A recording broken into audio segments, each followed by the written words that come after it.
सबसे पहले सबको नमस्कार। आज के वीडियो में हम बात करने वाले हैं एक दमदार क्राइम इन्वेस्टिगेशन वेब सीरीज के बारे में जिसका नाम है कुट्रम पुरिंदवन कुत्रम पुरिंधावन।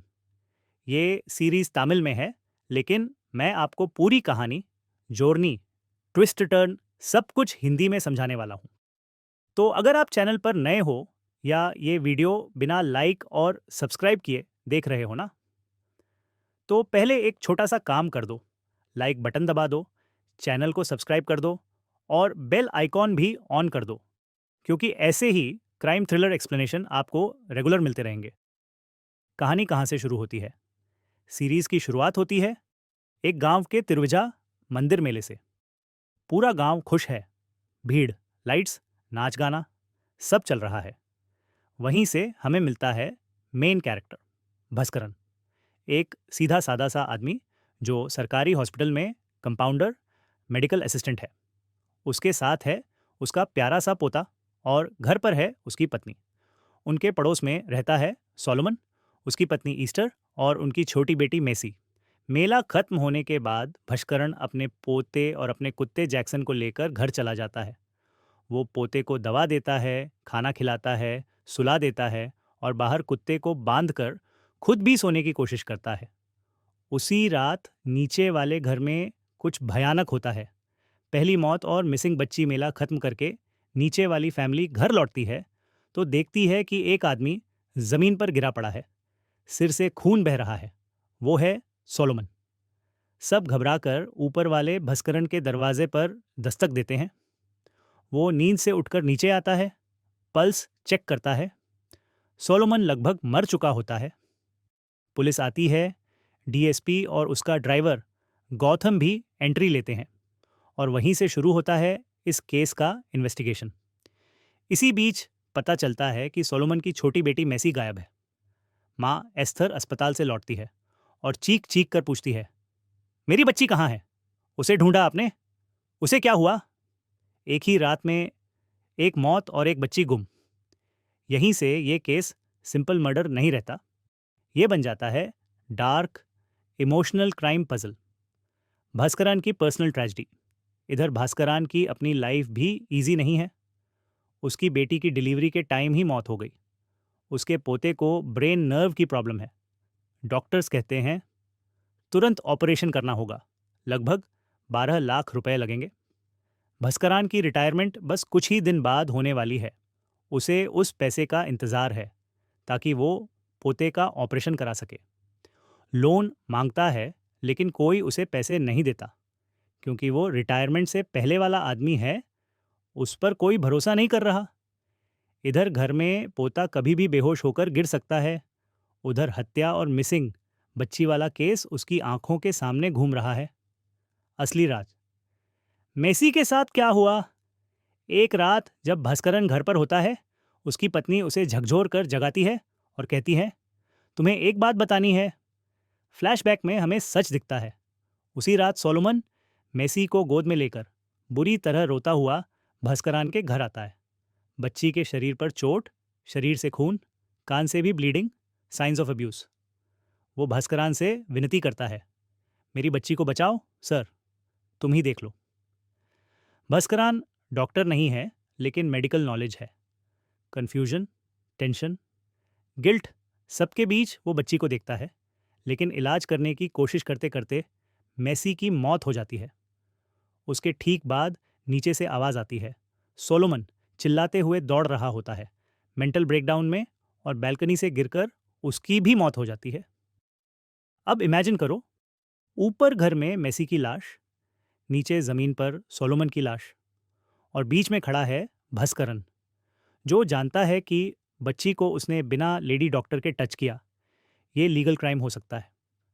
अगर उसके खिलाफ केस दर्ज हुआ तो रिटायरमेंट का पैसा रुक जाएगा। पैसा नहीं तो पोते का ऑपरेशन नहीं। मतलब एक बच्ची की लाश के सामने, उसकी आंखों के सामने दूसरी जान भी दांव पर लगी है, उसका पोता। इस डर, गिल्ट और बेबसी में वो एक भयंकर काम करता है। वो मेसी की डेड बॉडी को अपने घर के फ्रिज में छुपा देता है।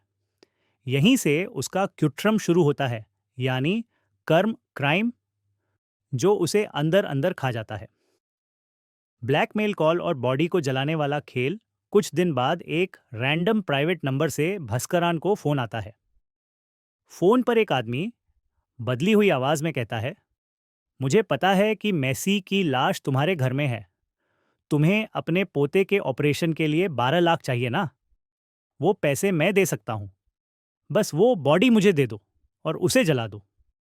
वो प्रूफ के लिए घर के बाहर एक बंडल में एडवांस कैश भी रख देता है। अब भास्करन ऑलमोस्ट टूट चुका है।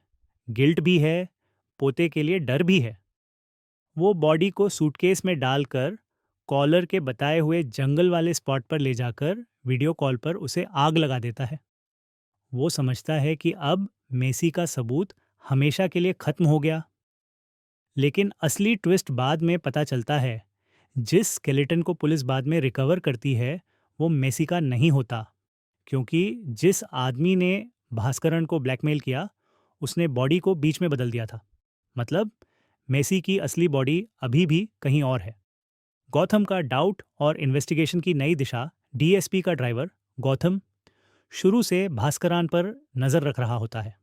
वो देखता है कि भास्करान ने उसी दिन ब्लड डोनेट किया जिस दिन वो कह रहा था कि वो शराब पीकर सोया था। मेडिकली ये पॉसिबल ही नहीं होता। फिर भास्करान के घर में छुपे हुए ब्लड स्टेन्स को फॉरेंसिक टेस्ट करवाता है। मेसी की पेंसिल से भी सैंपल लेता है। रिपोर्ट से पता चलता है भास्करान के घर में मिले ब्लड का सैंपल मेसी से मैच करता है। अब गौथम का डाउट पक्का हो जाता है कि भास्करान इस केस में बहुत बड़ा सच छुपा रहा है। लेकिन भास्करान कोई किलर नहीं, बल्कि गिल्ट में डूबा हुआ मजबूर आदमी है। ये बात गौतम धीरे धीरे समझने लगता है। सच के पीछे असली दरिंदा कौन है? कहानी यहीं पर रुकी नहीं रहती। पुलिस पहले डाउट करती है सोलोमन का भाई वेनकाट, फिर मेसी की माँ एस्तर का पुराना प्यार रागू, जो अब ट्यूशन मास्टर है, फिर एक pastor Anton, Austin type character जिसके पास अजीब सा केमिकल होता है। स्लोली पता चलता है कि गांव में इससे पहले भी कई बच्चों के मिसिंग केसेस थे। सब बच्चे अपने पेरेंट्स के असली नहीं थे, यानी अडॉप्टेड या डिफरेंट बायोलॉजिकल पेरेंट। एक साइको डॉक्टर टाइप आदमी लैब में रिसर्च के नाम पर बच्चों का अब्यूज और मर्डर करता रहा है। वो उन बच्चों को टारगेट करता है जिनके बारे में उसे पता है कि ये पेरेंट्स के जैविक बच्चे नहीं हैं। मेसी वाला केस भी उसी पैटर्न में फिट होता है। उस साइको के कारण ही ये पूरी ट्रेजेडी खड़ी होती है। क्लाइमैक्स। फॉरेस्ट में फाइनल कॉन्फ्रंटेशन। ब्लैकमेलर फिर से कॉल करता है। इस बार वो गौथम की बेटी को किडनैप कर लेता है। कहता है, मेसी की असली बॉडी लेकर आओ, नहीं तो तुम्हारी बेटी भी नहीं बचेगी। भास्करान और गौथम दोनों अपनी अपनी गलती, गिल्ट और डर के बीच एक साथ मिलकर उस आदमी तक पहुंचने की कोशिश करते हैं। जंगल के बीच फाइनल कॉन्फ्रंटेशन होता है। भास्करन लाश जैसा डमी उठाकर जाता है। सामने से आता है वो साइको किलर जिसने अपना चेहरा ढक रखा है। भास्करन उसे मारने की कोशिश करता है। किलर उसे बेरहमी से पीटता है। तभी भास्करान का वफादार कुत्ता जैक्सन भी लड़ाई में कूद पड़ता है। दूसरी तरफ गौथम दूर से टॉर्च की रोशनी के सहारे लोकेशन ट्रैक करता हुआ वहां पहुंचता है। आखिरकार किलर पकड़ा जाता है। उसके लैब, उसके पुराने क्राइम, बच्चों की हड्डियां, सब कुछ पुलिस के सामने आ जाता है। लेकिन मेसी की बॉडी का क्या? सब कुछ एक्सपोज हो जाता है। किलर जेल जाता है। पर एक बड़ी प्रॉब्लम बचती है। मेसी की डेड बॉडी अभी तक ऑफिशियली नहीं मिली। इसका मतलब कानून की नज़र में केस पूरी तरह क्लियर नहीं हुआ और भास्करान अभी भी एक तरह से शक के घेरे में है। अंत में पता चलता है कि जब भास्करान टूट गया था और पुलिस के केस से डर रहा था, उसकी पत्नी ने खुद मेसी की असली बॉडी अपने घर के गार्डन में दफना दी, ताकि जब तक लाश न मिले भास्करान को फॉर्मल आरोपी न बनाया जा सके और उसका पोता उसकी बेटी की आखिरी निशानी अपने दादा के साथ जिंदगी जी सके।